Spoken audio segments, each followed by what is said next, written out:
What's up, guys? This is Mike Loris, going to be casting game number 2. We have Los Brik on the Radiant now, Root Gaming on the Dire, and game number 1 was, it was pretty straightforward, I think, from Root Gaming.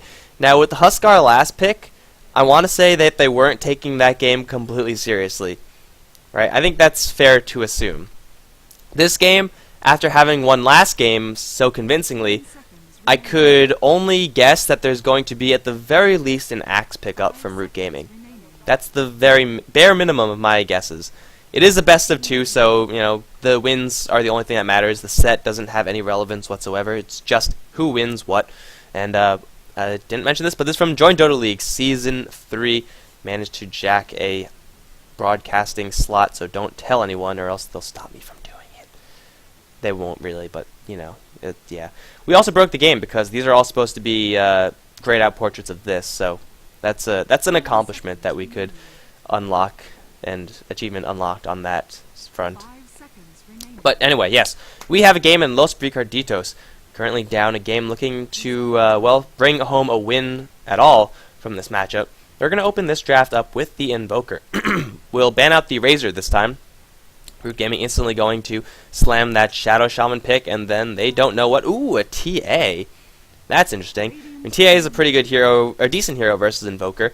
The matchup of TA versus Invoker is definitely not the worst. There are definitely worse matchups for TA, i.e. Razor, Viper. Slark is pretty bad on TA. It's on the losing end. So yeah, TA, as long as she does go up against the Invoker, which all indications so far with one hero pick in would suggest that she is going to go against the Invoker, then she should have a pretty decent time, especially if there's Shadow Shaman support. Shadow Shaman, as well as whatever support that Root Gaming is going to decide to pick up with that Shaman, could be the classic Rubik Skywrath kind of thing, or could go something a little more interesting. And speaking of interesting, Los Brik drawing out the TA, instantly going into the Venomancer. Now at this point we have some mind games. See, Root Gaming chose the TA. Maybe they're not scared of the Venomancer. Maybe that's just they're not scared. But maybe they expect Venomancer to go mid now, and Venomancer as a mid laner, not the best, but really good against TA.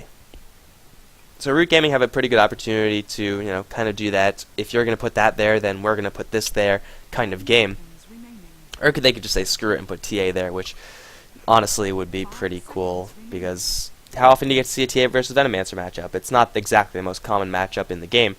But Los Brik making sure to take precautions and to ensure that the enemy TA doesn't completely walk all over them. You got to have some form of quick damage. Invoker has Ice Wall, Meteor, and I believe that's it. Tornado might dispel the defensive charges, but it might not. I'm actually not too sure how that works. I know Tornado dispels some things. The defensive charges might be one of those things. So Root Gaming, make sure to take precautions. And no, not Root Gaming. The Brik side gonna make sure to take precautions. Root Gaming on the other end will pick up the Templar Assassin. They have to be able to protect the Templar Assassin in some way. Shadow Shaman with a roaming combination of Shadow Shaman into another support hero is usually a pretty good way to start doing that. But you can't really rely on your supports to always be in that mid lane all the time. So Viper, Drow being banned out recognizes that Brik side have 2 ranged heroes. Not really sure how dangerous the combination of the 4 are, or not sure how realistic the Brik side is. Let me start again. Not really sure the chances of the Brik side picking up something like a Drow, and even then, I'm pretty sure they could deal with it, as they just need someone who gets into the face of the enemy. The pick for now is going to be Alchemist, however, a hero that has fallen from grace in a pretty big way. Used to be always first pick, first ban material. Now, well, he's rarely even seen. However, as a mid lane hero, he is still fairly competent. I mean, Acid Spray for control, very, very high amounts of HP, survivable hero. And Los Brik, well, they're going to pick up a Shadow Demon, so possibly we'll see a Mirana pickup. They already have that set up and would be pretty useful, I would say. Also Shadow Poison, as well as the Demonic Purge. Good at just slowing down the Templar Assassin, as well as the Alchemist. Make sure you could actually beat on them for long enough to actually bring down their HP's pools. And Root Gaming, okay. Puck is going to be the pick, so they are going to play that mini game in who are you sending to the mid lane, because we know who we're sending to the mid lane. I think no matter what, if Root Gaming send Puck there, it'll be a pretty good matchup. Like, Templar Assassin versus Invoker is fine, but it's not like an instant win lane for the TA or anything like that. So Root Gaming, their safest mid lane pick is the Puck, almost without a doubt. Although, I have seen Tubby the Fat play a off-lane Puck, I believe just once. It's a thing that could happen, off-lane Puck. It's definitely possible. I want to say Alchemist as well as Shadow Shaman going to be in charge of the roaming in the aggression around the map. And really, Dota at this stage of the game, a lot of it comes down to what are your supports doing in the early stages. Alchemist and Shadow Shaman is a very, very deadly combination. One provides the hold, another provides the damage, and then when you have a TA or Puck nearby, yeah, damage isn't really going to be much of an issue. Los Brik, though, going to pick up a Luna. They have 4 ranged heroes, so that aura is going to get super value in that they could easily hit the enemies with that plus 14 damage at level 1, and it'll be maxed out soon enough, so getting all the way to plus 38, pretty respectable amount of damage that your Shadow Demon is going to be putting out just with right clicks. And as of right now, they just still need one more solo lane hero if they do want to lane this aggressively, which should work out pretty decently. Well, you can see the Leshrac banned out from the Root Gaming side, but really anyone with any sort of stun. Oh, this is a game for Lina. Here we go, guys. We're gonna be seeing a Lina. Kunkka would have been good as well, but Root Gaming already picking up that hero. So Kunkka. Offlane Puck Kunkka mid, I think, and then Templar Assassin is gonna get some farm. That makes sense, because Puck against Luna, Shadow Demon, or anyone on Los Brik side really isn't really in too much trouble. I mean, there are, once again, no stuns on the Brik side. They have a mini stun on the Lucent Beam. They have a pseudo stun in the Disruption. But other than that, Puck could just fly on out of there. So yeah, okay, with the Jakiro last pick, can open the door for some pushing. Luna with a lot of damage, Jakiro with that Liquid Fire can easily bring down towers. But yeah, Venomancer is definitely going to play it in a core role. So he's going to be getting an additional bit of farm, and it looks like I am wrong as to what the Root side is going to be doing with their heroes. So we're going to be taking a look at that in just a minute. But for now, we have this Control X. I don't know if that's his name, but that's what I'm going to call him. Going to be probably heading towards the mid lane as Invoker, as he played the Ember Spear in the last game. He has a lot of tangos, and he is prepping for not mid lane because the Templar Assassin is always a threat there. Messinese is going to be handling the Venomancer, currently heading towards that mid lane. Top lane, we got Link, hard carrying on the Luna in the aggressive tri-lane along with Derp's Shadow Demon and Slender's Jakiro. On the other end, Tubby the Fat is going to be playing the off-lane Alchemist. Tubby the Fat, kind of a good name for Alchemist, I would say. And Tolera is going to be on the mid lane Puck, with your boy JC playing the support Kunkka with some pretty cool stuff. I mean, he's got the sword of shooting things. Lycus is going to be playing the TA as predicted, and Flying Zebra is going to be supporting as the Shadow Shaman. So Shadow Shaman with Torrent combination, it's pretty decent, and well, Root going to run into the enemy. There's the Disruption, which will lead to absolutely nothing but a little bit less mana. Kill the illusions! Get him! Lycus actually took a lot of damage from that. It's 100 damage at level 1, guys. What a skill. Unfortunately, he only has like 2 more of those until he has to start popping into his clarities. But either way, Venomancer versus Puck. Puck should have a very, very large advantage in this lane. He is the one who actually has a chance to get a kill on the Venomancer, whereas Venomancer cannot kill the Puck, or should not be able to kill the Puck. And also Puck with 63 base damage versus the 44 for Puck will make things very, very easy for Tolera to outlast hit. Now once the Venomancer gets to level 5-ish, then the Plague Wards will make things a little bit more, at least annoying for the Puck. But until that happens, Messinese is not going to have a good time. Bottom lane, Tubby the Fat is going to be going toe-to-toe with the Invoker, and that should be a lane Invoker has more or less on lockdown. The Acid Spray is going to, do the same thing in the mid lane as it will do in this lane. However, the difference between a mid lane Alchemist and an off lane Alchemist trying to do equal things with, all this space, as I almost missed First Blood on Messinese. But, in an off lane, if you cover all this space, you just move over here and things are fine. So Tolera already going strong onto the Venomancer, flexing his muscles in the lane, but really the top lane is what you got to watch out for. Slender with a level 1 Ice Path, again as I mentioned before, level 1 Lunar Blessing giving a lot of extra damage to that lane. So if they set up with a Disruption into an Ice Path combination, everyone on the Brik side is going to be dishing the damage really high.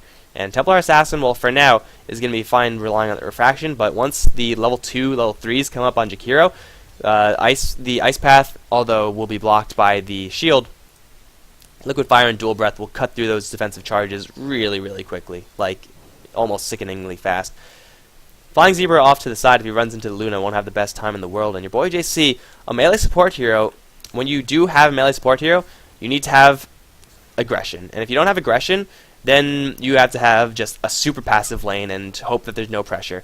And really, neither of those is going to happen right now, at least not yet. Your boy JC hasn't really shown that he's going to be going super aggressive on anyone just yet. Messinese, though, can take an orb straight to the face. Tolera, he's near a kill. You can tell he really wants it. Let's take a quick look at the inventories. One smoke is up on the Shadow Shaman. However, as soon as he leaves the lane, smoked up with your boy JC, it's going to be the most obvious thing in the frickin' world. Like, once the 2 supports are gone, I don't think it'll take long for Brik to realize that there are supports gone. So, Messinese is not going to get caught out from that. Once that happens, Kunkka, he's going to be really reliant on just landing these torrents in order to protect Lycus once he inevitably gets initiated upon, which it'll be a little bit of a difficult task. Torrent isn't exactly the easiest skill to land freehand. Hell, even if you have a Shadow Shaman to set you up, which is unlikely to happen in that case, it's still a little bit difficult. So your boy JC, as well as Flying Zebra, are going to find themselves in a little bit of an awkward position. Lycus is 7 for 2 versus the 13 for 2, not falling too far behind as far as the farm is concerned. He is level 3 now, but this creep wave is going to be pushing in as the Ring of Basilius now picked up on the Luna, can activate it at any time and really start to put the screws to the lane.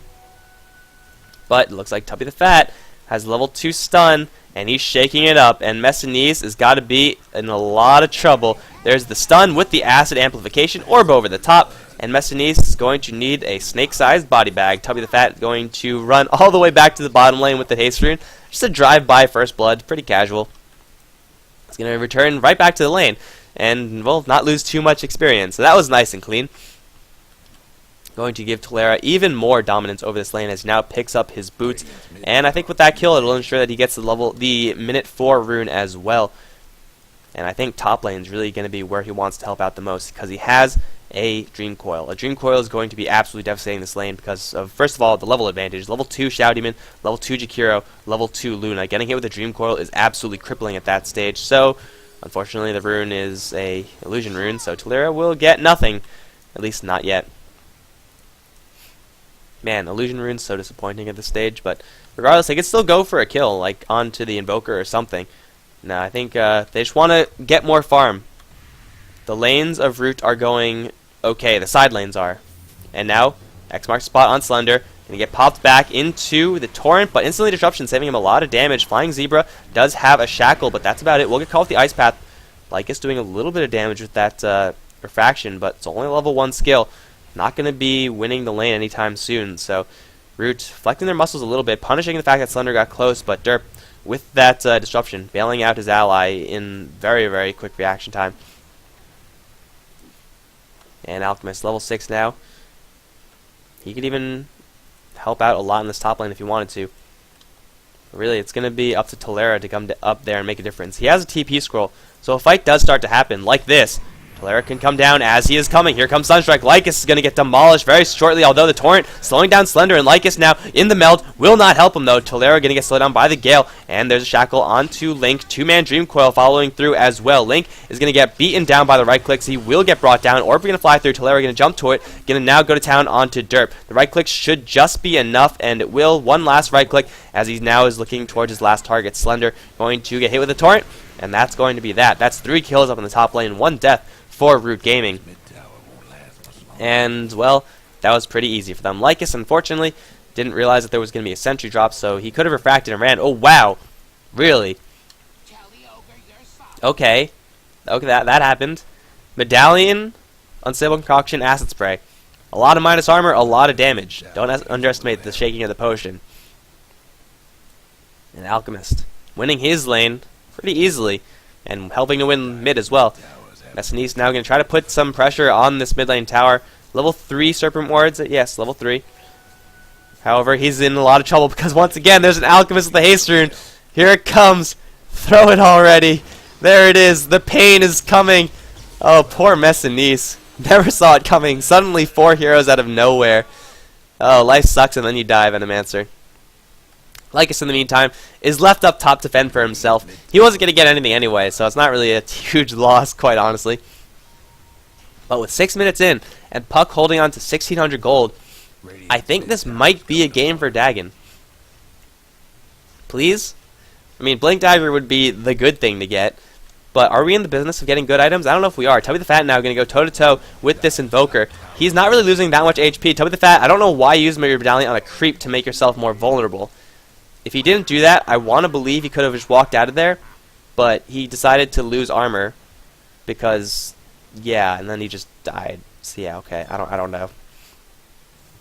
Either way, that's fine. Acceptable losses. Acceptable losses. Still in the top lane. Keeping my eye on there. Kind of forgot about the Sunstrike combination with the Shadow Demon. It's also why that he's getting Soul Catcher instead of Shadow Poison as his priority. Amplifying Sunstrike is legit. And now Lycus in a little bit of trouble once again. Gonna get put into a bubble. Sunstrike. Saren Strike will be perfect. And no refraction in time. He will survive at least for now. And the follow-up, is it there? Over to the side. It's going to be Slender. Stunned out by Tubby the Fat. And with the Medallion, he will be brought down. Your boy JC now going to chase down Derp in the trees. X marks. X marks. You're not going anywhere. Although you can go somewhere. But, hey, welcome back. And now, Tubby the Fat has another potion shaking up. Run to the corner is Link, but it's not going to help him because the beatdown is already happening. Flying Zebra can take the tower aggro. Not a huge deal because he's not going to go down. And there are no Sunstrikes left for the Invoker. Oh, there is. But Tolera going to find a kill on the Venomancer solo. Sunstrike, oh, right on the mark. Shadow Shaman gets sniped. 360 no scope. But it's a hollow victory. They take the Shadow Shaman at the expense of another 3 kills. Or 4 kills? 4-ish kills. It's a lot of kills. A lot of kills. And Lycus now in a little bit of trouble. Has phase boot, so he's going to book it on out of there. A lot faster than Luna. And Torrent will miss. But we have Tubby the Fat once again. He's going to prep his Unstable Concoction, throw it. Derp will dodge it successfully. Well done by the Shadow Demon. And Tubby the Fat is now going to be forced to retreat. Tolera, though, does have a Blink Dagger as well as almost Power Treads. Unless that's a Necro book, but I'm pretty sure it's almost Power Tread instead.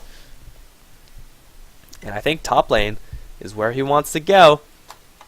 He wants to go to the bottom lane. Never mind. Gotta mess up this Invoker a little bit. Only died once. Gotta punish him a little more. Tubby the Fat gonna find Derp in the meantime. Sorry for missing that one in. Messinice. Gotta watch out for the X-Torrent combo. Kunkka not yet level 6. Alchemist gonna get Sunstrike right to the face. Poison Nova with the Soul Catcher. That's a legit combination, but it's not enough to kill. And now with his ultimate up with a bottle, he's gonna be up to full HP in no time. 3-11 and Root Gaming have a pretty commanding lead on this lane, especially with this happening. Flying Zebra and Tolera going to go hunting for the Invoker, and look what they found, an Invoker. Silence a little bit off the mark, but Shock comes out way before anything else. Now on top side, Tubby the Fat going to get a huge stun off on Slender. That was shaken down all the way to 1 second. Lycus not with level 6 just yet, so they can't chase for any more. But hey, they got a free kill on the Jakiro. They'll be happy with that. And they also have an X-Boat with Torrent, so that could also be an opportunity, though not quite yet. Arc Boots on your boy JC will help him just a little bit in spamming out those skills. And Tubby the Fat wants more. He's going to put into a bubble. Throw it. Throw the thing already. There it is. Onto Derp. No minus armor, but it doesn't matter because here comes the boat to miss.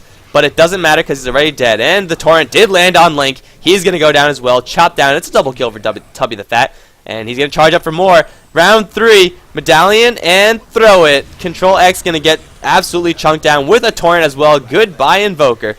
Tubby the Fat with his insane generation is going to be just fine to walk out of there. Minus armor? What minus armor? He doesn't feel a damn thing.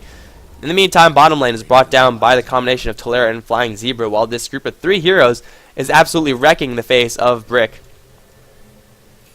So, you know, good work, Root. I think they have this game once again on lockdown.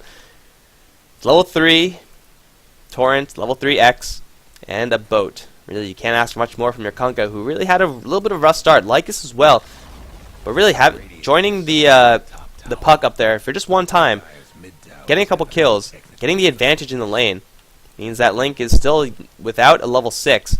And no Eclipse means that he can't really do too much to fight in these giant team squabbles. Tolera going to jump right into an Ice Path.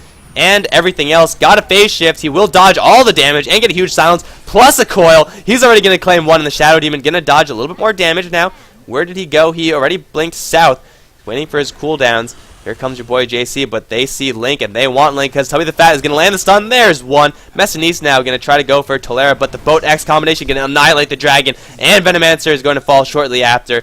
That's another 3 kills for free, and Control X, don't stand still. Don't do that. Throw the damn thing. Tolera with the body block, throwing it. Oh my god, from what range? This Alchemist has some arm. He threw that potion so far. That's obscene. And then go for another tower. Because Flying Zebra has been playing his own game. Flying Zebra, he's involved in some kills. He's through one too. But for the most part, he's been playing the PvE version of Dota. Like your boy JC, Tolera, especially Tubby the Fat. They've all been playing PvP. And Sunstrike? Let's see how baller this Invoker can be. Because nothing else is happening. It's fine. I believe, Invoker. I believe. In the meantime, Tubby the Fat's getting another solo kill on the Luna, which is pretty ridiculous.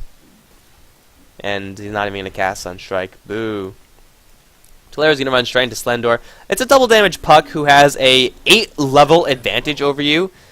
You know, it's a casual 8-level advantage. And there's the Dagon. There we go. GG has been called, guys. Well, I said when I started this cast that I did not know who Brickies was, and I hope that they are really good because the games are going to be even. Looks like Root are just one step ahead of them. So, you know, well played by Brickies, but Root played just a little bit better. So that's going to be it, guys. The best of 2 has come to a close with Root Gaming taking it 2-0 over the Los Bricky Los something, I don't know, the Brick side. Pretty convincingly. And, yeah, I don't think there are any more games to cast, although I did say that earlier today. I'm going to check one more time. No, it looks like we're good. So that's going to be it, guys. Thanks for watching. Hope you enjoyed it. GG.